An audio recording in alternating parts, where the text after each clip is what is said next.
Boa tarde a todos. Quero inicialmente agradecer o convite, agradecer ao Dr. Luiz Eduardo Xerém. Quero dizer que é uma satisfação poder participar desse evento, poder vir aqui a Florianópolis para discutir com os senhores alguns assuntos relacionados a concessões e PPPs.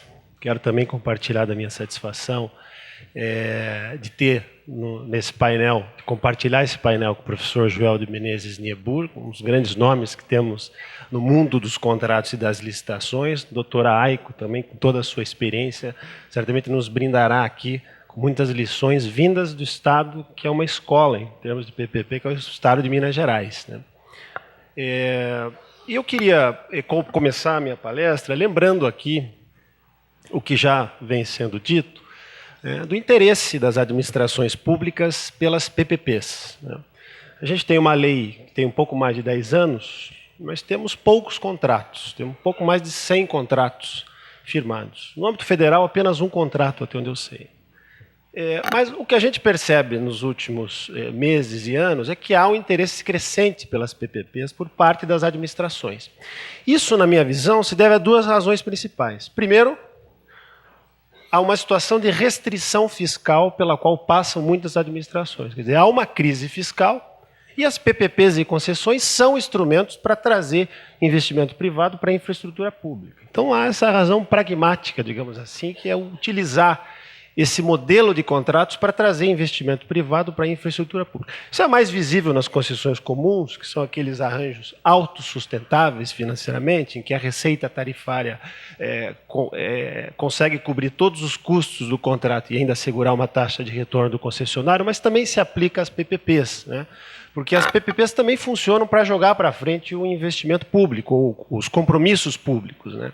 Isso alivia a pressão financeira que a administração pública teria num cenário de contratação convencional. Então, as PPPs também se prestam para que as administrações públicas possam financiar ativos no longo prazo. Então, eu acho que há essa razão, digamos assim, de índole pragmática, né, que é a situação de crise fiscal. Mas há uma outra razão que também tem justificado o interesse das administrações, que são os ganhos de eficiência. As PPPs e as concessões são contratos que permitem ganhos de eficiência às administrações, por várias características. Mas eu acho que a principal delas é o fato desses contratos serem contratos de longo prazo, né, e acabam imprimindo uma lógica de longo prazo na administração desses ativos, né. Eu costumo dar o exemplo sempre da construção de penitenciária, né. Digamos que a administração pública deseje construir uma penitenciária e terceirizar os serviços de hotelaria do presídio. Se ela optar pelo modelo convencional, ela terá que fazer 3 contratos independentes, 3 licitações independentes. Uma para a execução do projeto, para a elaboração do projeto, uma segunda licitação e um segundo contrato para a construção da obra, e, por fim, um contrato para transferir a prestação de serviços à iniciativa privada. Então, há 3 contratos independentes em que não há nenhuma responsabilidade pela integração. Então, quem fez o projeto, entrega o projeto e vai embora. Se o projeto não funcionar, custo da administração. Da mesma forma, a empresa que executa a obra também não tem responsabilidade com a manutenção dessa obra no longo prazo. Se a obra foi mal executada e houver custos, né, no médio e no longo prazo, custo da administração pública. Por outro lado, se a administração pública opta por um modelo de PPP, ela pode integrar essas prestações no mesmo contrato, né, configurar um contrato mais abrangente, em que se transfere ao concessionário a responsabilidade pela execução do projeto, pela execução da obra e pela manutenção dessa obra no longo prazo. Com isso, gera-se incentivo para que o concessionário persiga a formatação mais eficiente para o projeto, porque se o projeto não funcionar, ele terá custos maiores durante a execução da obra. Da mesma forma, geram o devido incentivo para que ele evite os chamados subinvestimentos durante a obra. Porque se a obra for mal feita, ele terá custos maiores de manutenção. Então, essa integração de riscos gera ganhos de eficiência às administrações. E isso só é possível no âmbito de um contrato de longo prazo, né, com todas as complexidades que lhes são inerentes, como é o contrato de parceria público-privado ou contrato de concessão. Então, esses novos contratos de longo prazo, eles geram ganhos de eficiência às administrações públicas, né? Há também diversas outras características que a gente poderia discorrer aqui, mas certamente há um consenso, né, em torno da ideia de que os contratos de PPP e de concessão são contratos mais eficientes do que a contratação convencional. Há um certo descontentamento com relação aos contratos da Lei 8666. O professor Joel sabe muito bem disso. Então, eu acho que essa também é uma razão que tem justificado o interesse das administrações públicas pelas PPPs. E diria eu que o interesse maior está vindo dos municípios. Os municípios estão com muita vontade de fazer programas de PPP e de concessão. O problema é que os municípios nunca fizeram. Aliás, o que se tinha em mente quando a lei de PPP foi editada é que os municípios não deveriam fazer PPP, porque eram contratos complexos, há um controle fiscal muito específico, né, sobre os compromissos financeiros assumidos no longo prazo. Então havia esse entendimento sobre a restrição para a execução desses contratos pelas administrações municipais. Mas o fato é que, por essas razões que eu mencionei, existe um movimento, digamos assim, dos municípios na direção das concessões de PPPs. Né? O próximo ciclo de PPP será um ciclo de PPPs municipais. E a gente vai ganhar escala com isso.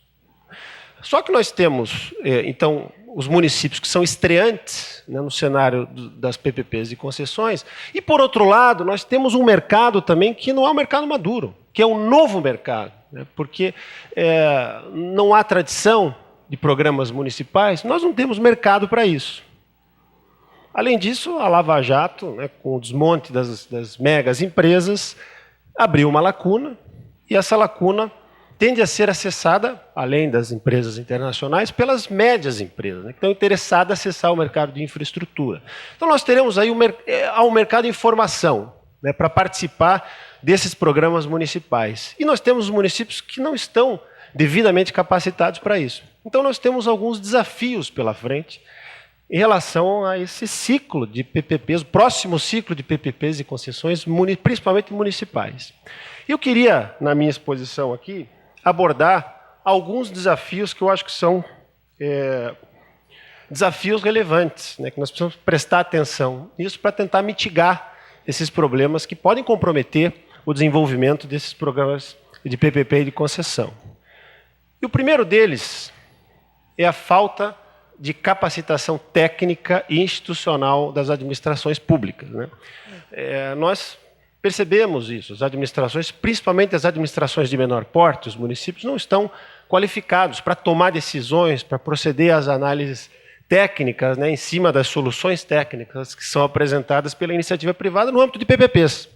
Principalmente no âmbito dos PMIs, que são os procedimentos de manifestação de interesse. Não sei se vocês estão familiarizados com isso, mas os PMIs são aqueles procedimentos em que o poder público recebe da iniciativa privada propostas, projetos, né, levantamentos, para fins de instruir posteriormente um programa de PPP, Programa de Parceria Público-Privada. Então, esses PMIs estão sendo o motor das PPPs, nós percebemos isso, inclusive há levantamentos que demonstram isso. As PPPs estão se iniciando, né, principalmente no âmbito de municípios, por meio dos PMIs. O problema é que, na medida em que a administração pública não está devidamente qualificada para fazer as análises, tomar as decisões em cima do PMI, abrem-se dois riscos relevantes. O primeiro é o risco de captura do interesse público pelo interesse do mercado. Isso ocorre, né, porque as administrações públicas não têm capacidade de criticar os estudos e projetos, há uma assimetria de informação, o poder público fica capturado, porque há uma ascendência técnica do mercado, o detentor da tecnologia e do conhecimento técnico. Esse é o primeiro risco, que precisa ser mitigado. E o segundo risco é o risco de ineficácia dos PMIs. Há levantamentos que já indicam isso, né? Há um levantamento feito pela Radar PPP que revela que de 2010 a 2014 nós tivemos 164 PMIs que foram lançados. Desses 164, apenas 46 consultas públicas. Dessas 46 consultas públicas, apenas 34 licitações. Dessas 34 licitações, apenas 22 contratos. Então, de 160 e tantos PMIs, apenas 22 contratos. Então, nós temos uma taxa aproximada de 13%, né, taxa de mortalidade dos PMIs. Os PMIs morrem, porque as administrações públicas não têm capacidade de tocar adiante os PMIs. Né? Então, há uma baixa conversão de PMIs em contratos.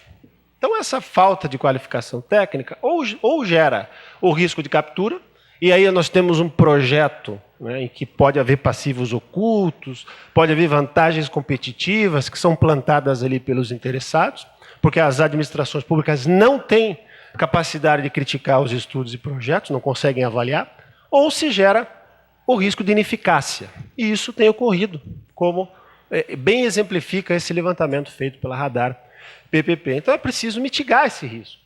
Né? O problema é que o caminho mais óbvio para mitigar isso seria a qualificação dos quadros das administrações públicas, fazer concursos, contratar gente que tenha especialidade.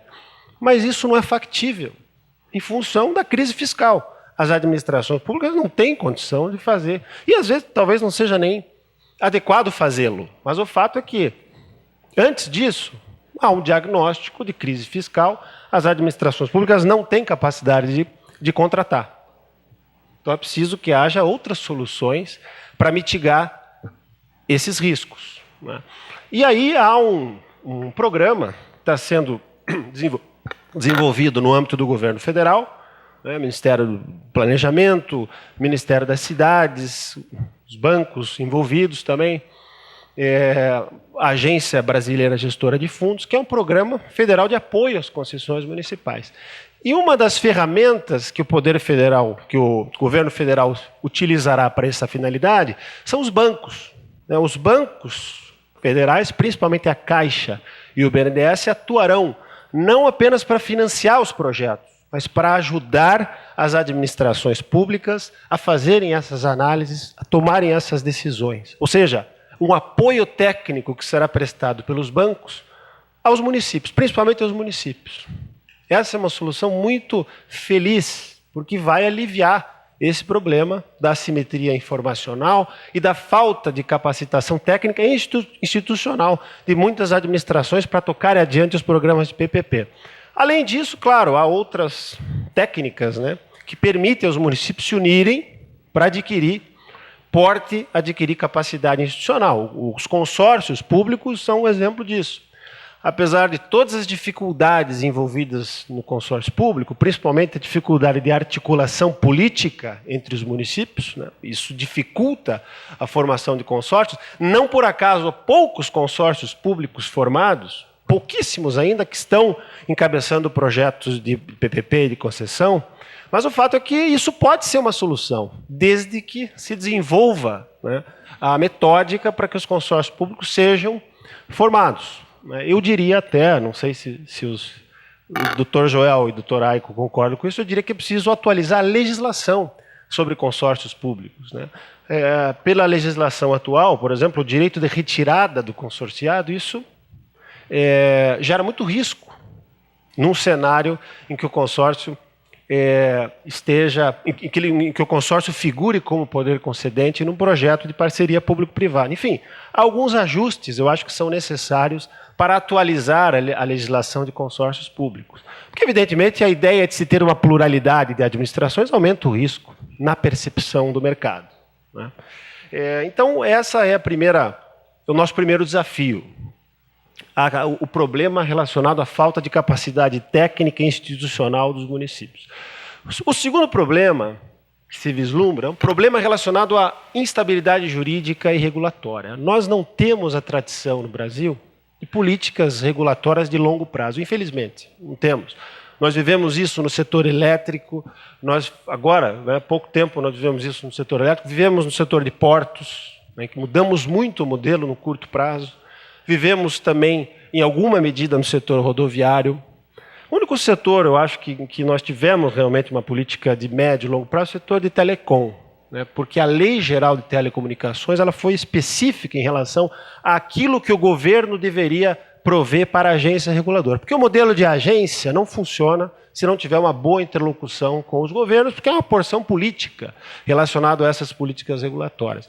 Então, eu acho que nós precisamos de políticas regulatórias de longo prazo. A lei do PPI, né, do Programa de Parcerias de Investimento, é incisiva em relação a isso. Exige que haja o desenvolvimento de políticas regulatórias no longo prazo. Vamos ver se isso realmente ocorre, mas eu acho que essa é uma questão fundamental. Num cenário em que nós não temos políticas regulatórias de longo prazo, quem tem que fazer, às vezes, né, de mitigar o risco regulatório é o contrato. É o contrato de PPP, é o contrato de concessão. Mas isso é muito difícil, né? E eu diria que nós temos um histórico de contratos vagos, de contratos omissos em relação à alocação de riscos. Não apenas de risco regulatório, dos riscos de um modo geral. Quando o contrato é vago em relação a risco, alocação de riscos, quem acaba distribuindo riscos é o juiz, no âmbito de ações judiciais, que ocorrem quando o risco se materializa e o prejuízo aparece. Aí surge uma discussão em cima da responsabilidade sobre o risco. E aí o juiz, que não é um sujeito capacitado para fazer isso, porque o juiz não tem informações técnicas para alocar o risco, o ponto de observação do juiz não lhe permite gerenciar as informações necessárias para saber quem deve correr o risco, porque a alocação de riscos no contrato de longo prazo é uma questão de eficiência, uma questão econômica e não uma questão jurídica. A alocação de riscos é uma chave de calibragem da eficiência do contrato. Cada risco é identificado e é alocado àquela parte que tem melhores condições de gerenciar o risco do que a outra.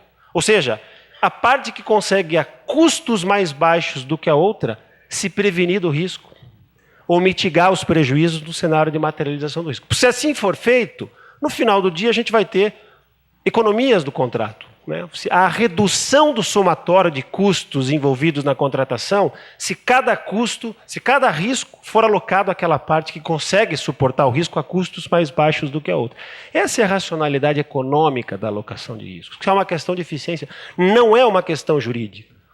Historicamente, nós temos juízes alocando riscos em contratos de longo prazo, porque os contratos são vagos e são omissos em relação a risco.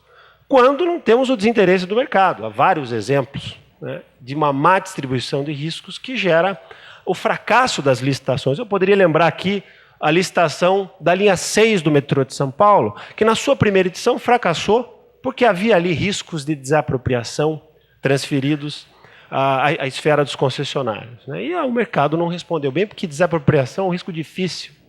Porque os bancos não financiam quando há desocupação, porque há um risco reputacional envolvido, isso acaba encarecendo o custo financeiro do projeto. Enfim, eu acho que a alocação de riscos é um problema fundamental, que nós precisamos desenvolver uma tecnologia para alocação de riscos em contratos de longo prazo. E isso se relaciona muito a essa questão, a esse ambiente, né, jurídico e institucional estável que tem que acompanhar o desenvolvimento de um contrato de longo prazo. O segundo risco, depois do risco, né, da instabilidade regulatória e jurídica, nós temos o risco das interferências políticas no âmbito de contratos de longo prazo. Isso ocorre, né? E ocorre também no âmbito dos municípios. A captura política do contrato pelo gestor público de plantão. Contratos de longo prazo têm que sobreviver a essas interferências políticas, né? A ideia é que os contratos sejam imunes a isso, tanto quanto possível.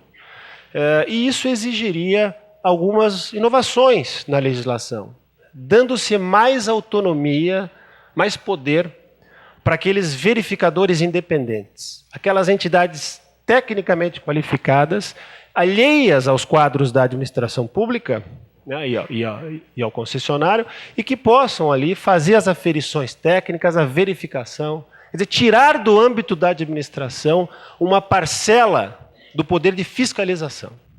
Isso mexe com alguns dogmas, né, o dogma da indelegabilidade do poder de polícia.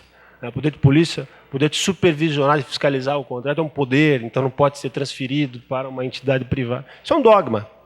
Mas assim, olhando pragmaticamente falando, precisamos descentralizar essa função de fiscalização e supervisão. né? Nós começamos a ter essa experiência com os contratos de PPP. Os mais modernos já admitem a figura do verificador independente, que é uma empresa contratada pelo poder público ou pelo concessionário, depende da disciplina do contrato, e que fará ali periodicamente a verificação e a aferição dos indicadores de serviço, né? E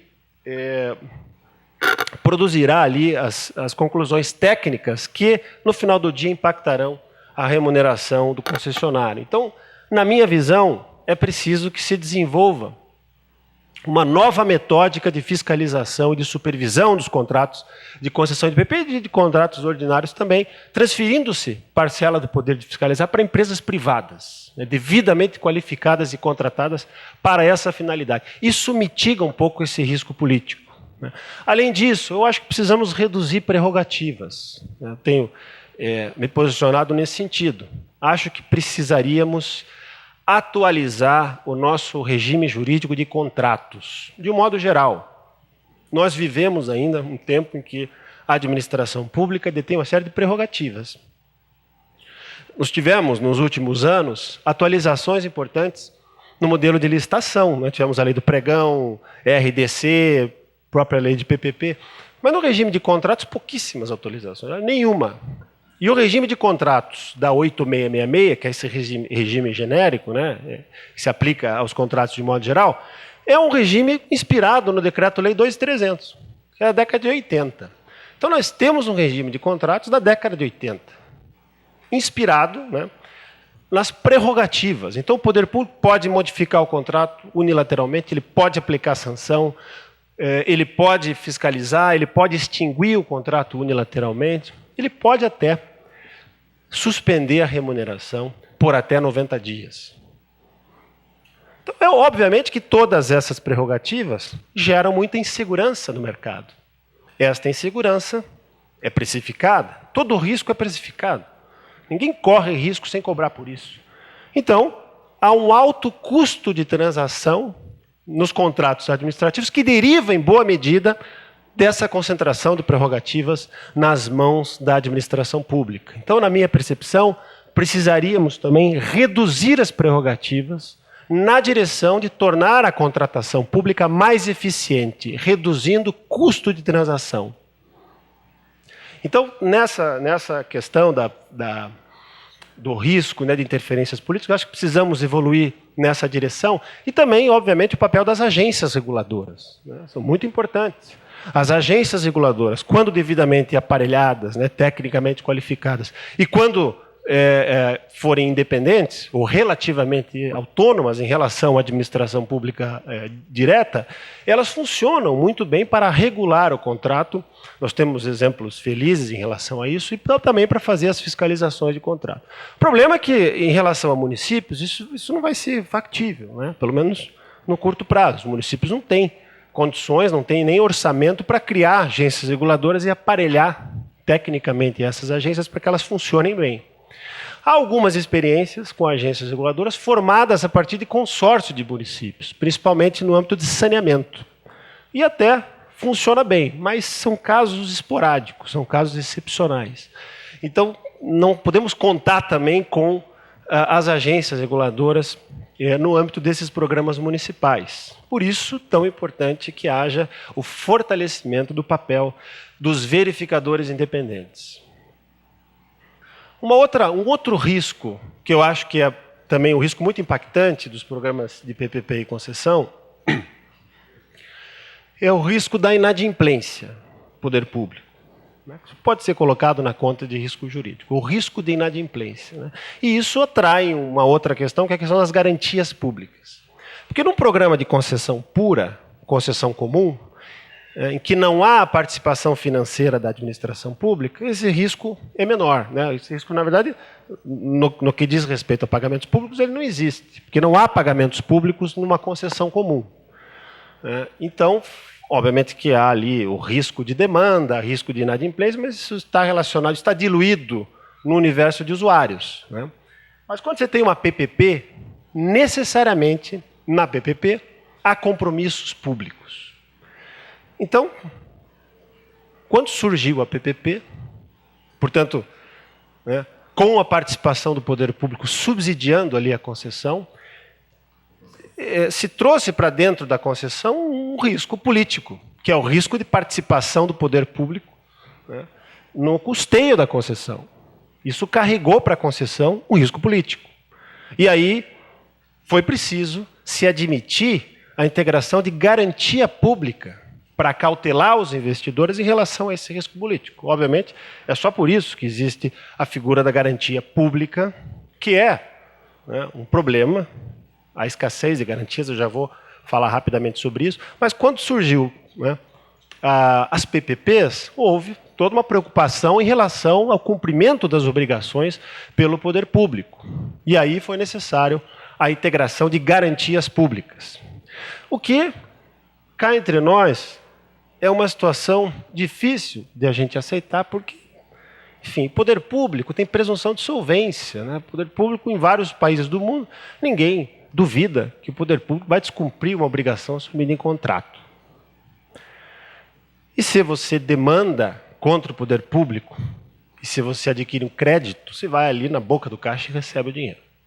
No Brasil, nós temos um problema relacionado a uma crise de confiança que deriva do cacuete de muitas administrações em descobrir contratos.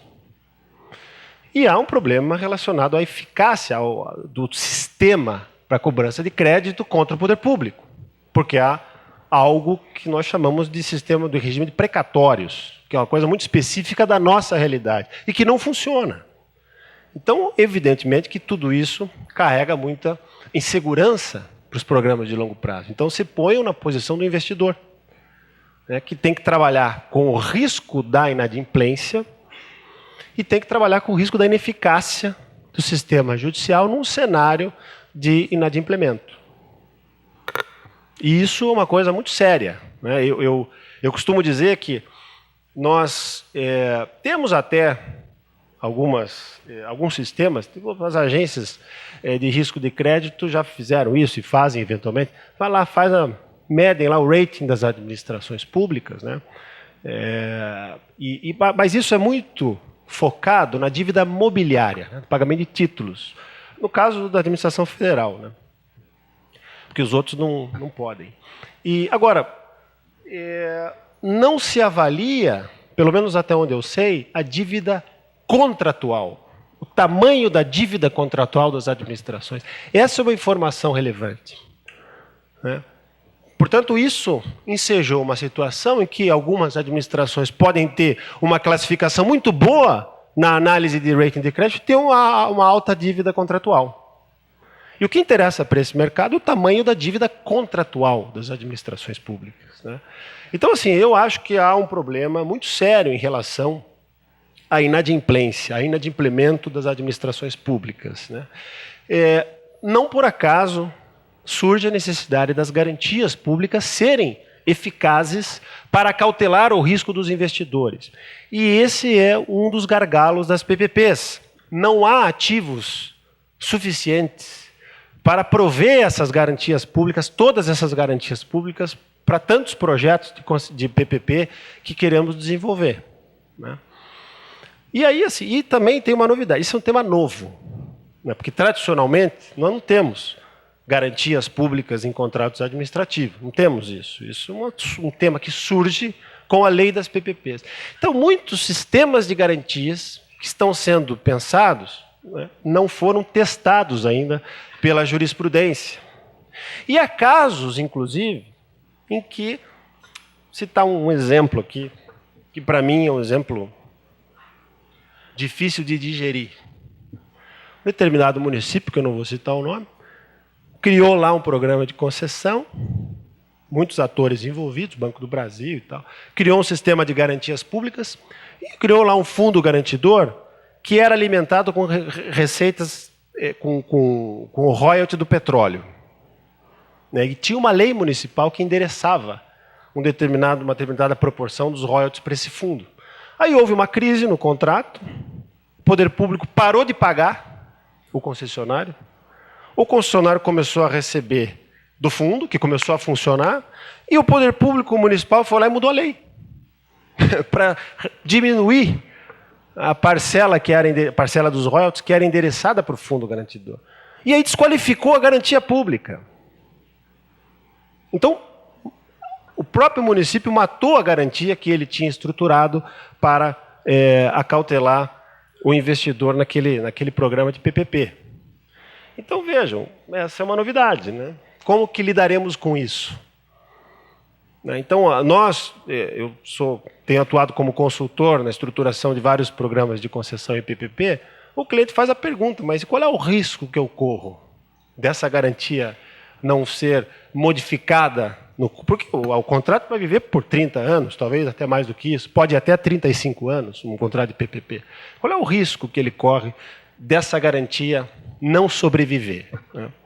E aí, esse risco, né, nós não temos como gerenciar. Claro, há algumas alternativas, mas sempre há uma exposição a risco. Nós estamos falando, de última análise, em risco político. Então, assim, o problema da inadimplência precisa ser enfrentado. Eu acho que não apenas no âmbito das PPPs, mas de um modo geral, em relação a contratos públicos.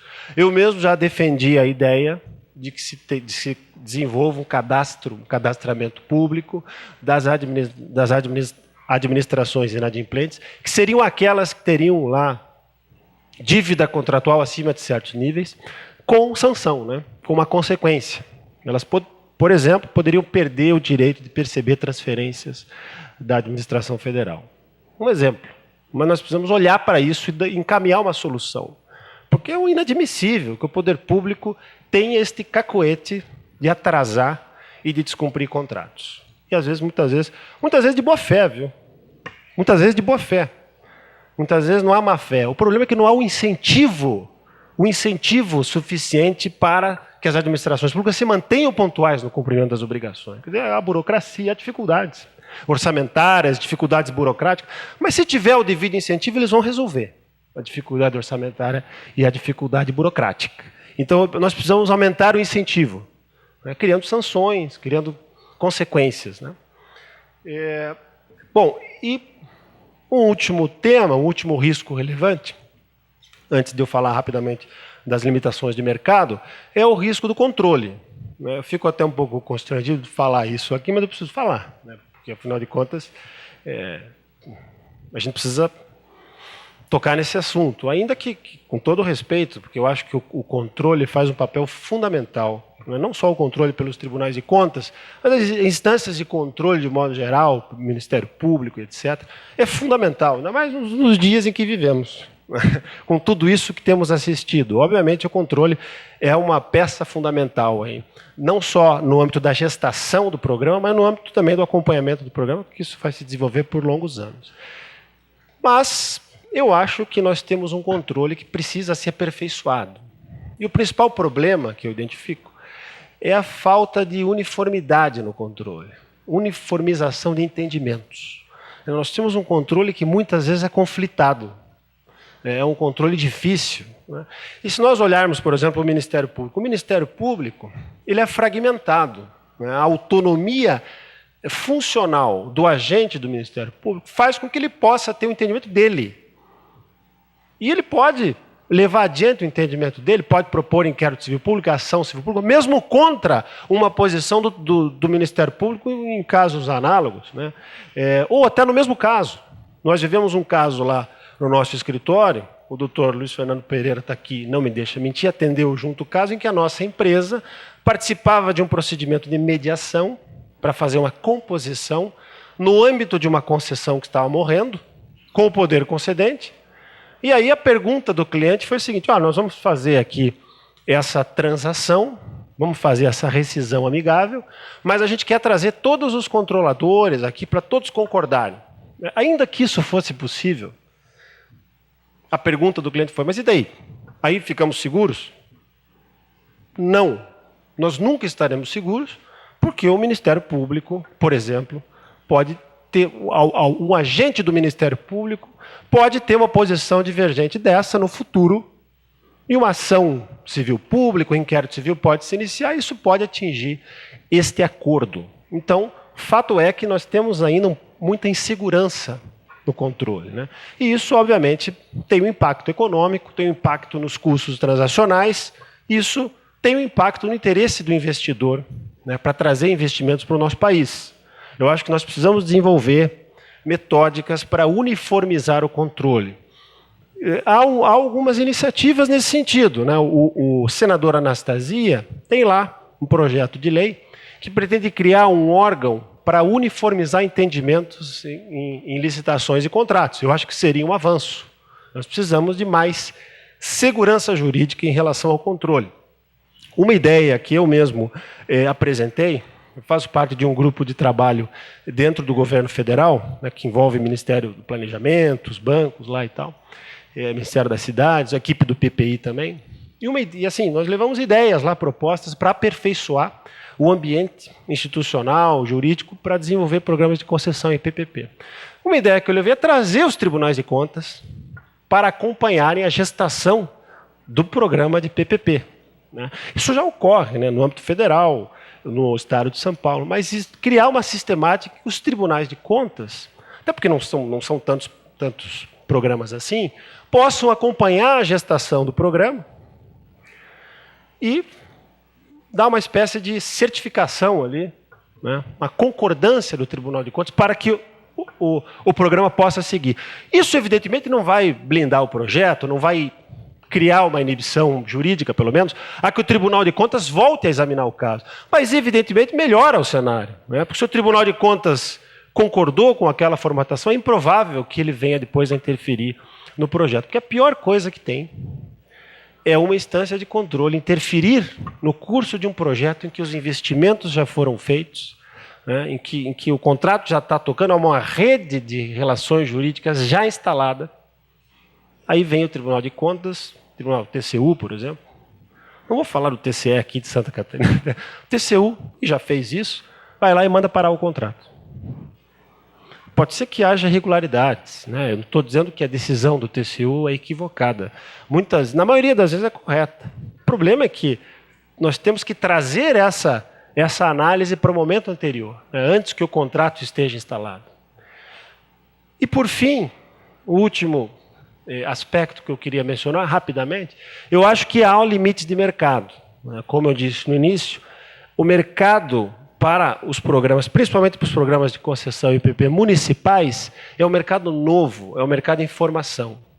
Então, há desafios também do lado do mercado. Eu acho que um desafio são essas empresas, as empresas médias, desenvolverem a sua capacidade associativa, elas têm que aprender a se consorciar para adquirir porte, né, para disputar esses projetos de infraestrutura, de maior dimensão econômico-financeira, e, principalmente, o aperfeiçoamento da governança. As nossas empresas, principalmente no mercado das médias empresas, muitas empresas familiares, né, com baixo nível de governança. Precisamos aperfeiçoar a governança corporativa das empresas para preparar essas empresas para acessar o mercado de infraestrutura. Né? Sem uma governança adequada, elas não terão capacidade de acessar financiamentos, né, financiamentos de longo prazo, como os seguros, né, os seguros que são demandados para a estruturação de programas de concessão em PPP. Então, acho que também há um desafio aí do lado das empresas. Né? Bom, seriam essas as minhas palavras, pois fico à disposição para perguntas. Agradeço mais uma vez o convite. Muito obrigado.